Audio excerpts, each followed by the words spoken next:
Ça fait 10 ans que je rabâche la même chose. Ça fait 10 ans que je dis au VTC de se diversifier, de ne pas compter uniquement sur les applications, de ne pas se rendre dépendant des applications, de ne pas faire 100% de l'application. Et c'est vraiment possible, c'est vraiment faisable.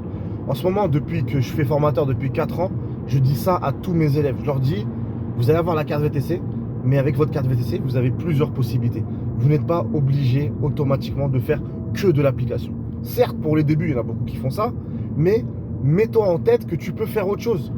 J'ai des élèves, des fois, ils me disent, je viens passer la carte Uber. Je viens pour la formation. C'est pas une formation Uber. Tu n'es pas obligé automatiquement d'aller faire du Uber toute ta vie à 100%. Pourquoi? Parce que c'est là où tu vas avoir des problèmes. C'est là où tu vas commencer à détester ce métier-là. Pourquoi? Parce que du jour au lendemain, les prix baissent. Du jour au lendemain, tu as 40 000 concurrents sur le terrain. Du jour au lendemain, ils augmentent la commission. Tu n'es pas maître de ton activité. Alors que quand tu fais ta propre clientèle, tu es maître à 100% de ton activité. Tu dépends juste de l'offre et la demande, du marché, de ce que tu proposes, de la qualité de service que tu proposes, etc., etc.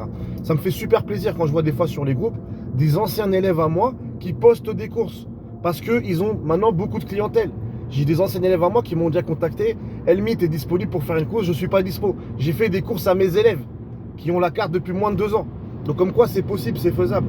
Donc n'écoutez pas les gens qui vont vous dire c'est un métier d'esclave, c'est un métier de je sais pas quoi. C'est pas vrai. C'est toi et ce que tu veux en faire. Si tu veux te rendre 100% dépendant de Uber, tu peux le faire.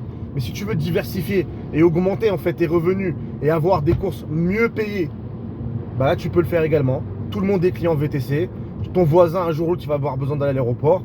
L'entreprise pas loin de chez toi, elle aura besoin forcément d'un VTC un jour ou l'autre.